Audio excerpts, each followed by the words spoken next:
क्या आपने कभी सोचा है कि आज से 2500 साल पहले भगवान बुद्ध ने और फिर 600 साल पहले सद्गुरु कबीर ने एक ही व्यवस्था पर सबसे गहरी चोट क्यों की? वो था धर्म के नाम पर फैला पाखंड और जम के आधार पर खुद को श्रेष्ठ मानने का अहंकार। इतिहास भले ही कहता हो कि इन दोनों महापुरुषों के बीच 2000 साल का अंतर है, लेकिन कबीर सागर के गूढ़ रहस्य हमें बताते हैं कि सत्य की आवाज को कभी दबाया नहीं जा सकता। जब जब समाज पाखंड, कर्मकांड और अज्ञान के अंधेरे में डूबता है, तब तब सत्य किसी न किसी रूप में जीवों को चेताने के लिए प्रकट होता है। कबीर चिंतन वाणी के माध्यम से आज हम उसी कड़वे सच और वैचारिक क्रांति का विश्लेषण करेंगे, जिसे जानना आज के समाज के लिए सबसे ज्यादा जरूरी है। आइए सबसे पहले उस दौर में चलते हैं जब भगवान बुद्ध ने इस पाखंड के खिलाफ आवाज उठाई थी। उस समय का समाज कर्मकांडों और अंधविश्वासों में बुरी तरह जकड़ा हुआ था। धर्म के नाम पर मूक पशुओं की बलि दी जा रही थी और समाज को जन्म के आधार पर ऊंच नीच की बेड़ियों में बांध दिया गया था। इंसान और इंसान के बीच गहरी खाई पैदा कर दी गई थी और ज्ञान या मुक्ति पर सिर्फ एक खास वर्ग का अधिकार मान लिया गया था। ऐसे समय में भगवान बुद्ध ने एक सीधा लेकिन बेहद क्रांतिकारी सवाल पूछा। उन्होंने पूछा कि यदि जन्म से ही कोई पवित्र या ज्ञानी होता है तो क्या उसके कर्मों का कोई मोल नहीं?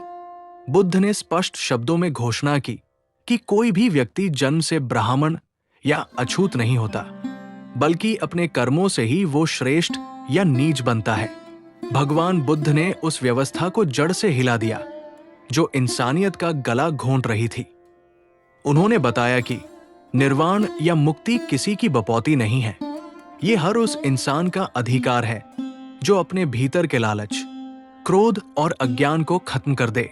बुद्ध का ये विचार उस समय के पाखंडियों के लिए एक बहुत बड़ा झटका था, क्योंकि इससे उनके वर्चस्व और उनके द्वारा फैलाए गए डर के व्यापार को सीधा खतरा था। लेकिन समय का चक्र घूमता रहा। बुद्ध के जाने के सदियों बाद समाज फिर से उन्हीं पुरानी बीमारियों का शिकार हो गया। फिर से छुआछूत, मूर्ति पूजा, तीर्थों के नाम पर लूट और पाखंड की बेड़ियां समाज को जकड़ने लगी। और तब कबीर सागर के अनुसार उसी शाश्वत सत्य यानी सत्पुरुष ने एक बार फिर समाज को जगाने का बीड़ा उठाया। काशी की धरती पर सद्गुरु कबीर की दहाड़ गूंजी। सद्गुरु कबीर का अंदाज भगवान बुद्ध से भी ज्यादा तीखा और बेबाक था। उन्होंने पाखंडियों को बिना किसी डर के बीच चौराहे पर ललकारा। जन्म आधारित अहंकार पर उन्होंने ऐसा वैचारिक तमाचा मारा जिसकी गूंज आज भी सुनाई देती है। जो लोग जन्म से खुद को श्रेष्ठ मानते थे, उनसे कबीर साहब ने सीधा और वैज्ञानिक सवाल किया। उन्होंने कहा, जो तू बामहन बामनी जाया तो आन बाट हवे काहे ना आया।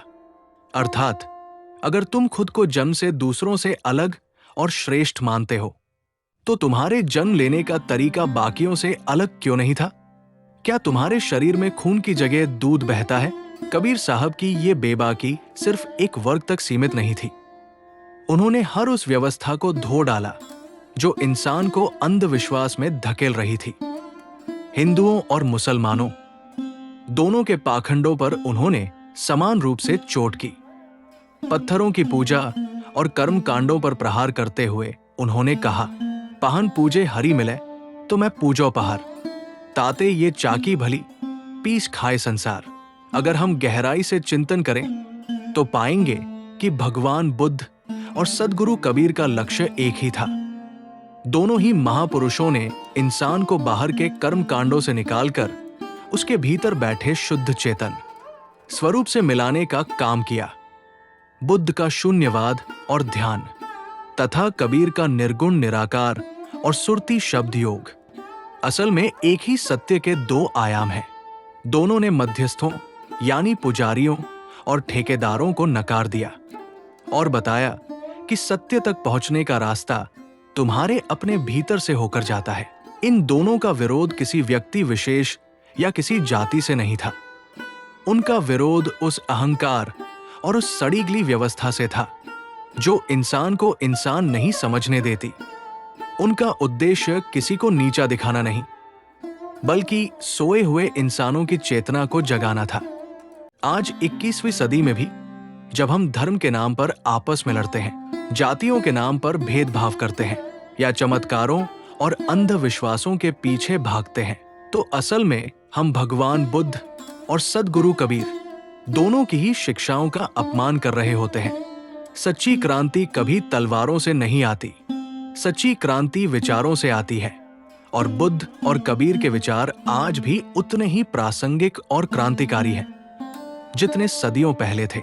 दोस्तों, अगर भगवान बुद्ध और सद्गुरु कबीर के इन क्रांतिकारी विचारों ने आपके भी भीतर के शुद्ध चेतन को छुआ है और पाखंड के खिलाफ इस वैचारिक क्रांति में आप भी सहमत हैं, तो इस वीडियो को हर उस इंसान तक पहुंचाएं जो सत्य की तलाश में है। वीडियो को लाइक करें और समाज में जागरूकता फैलाने के हमारे इस प्रयास से जुड़ने के लिए चैनल को सब्सक्राइब जरूर करें। कमेंट बॉक्स में लिखकर जरूर बताएं कि सद्गुरु कबीर का कौन सा विचार या दोहा आपको सबसे ज्यादा प्रेरित करता है। पूरा वीडियो सुनने के लिए आपका बहुत बहुत धन्यवाद। सत्य की राह पर चलते रहें।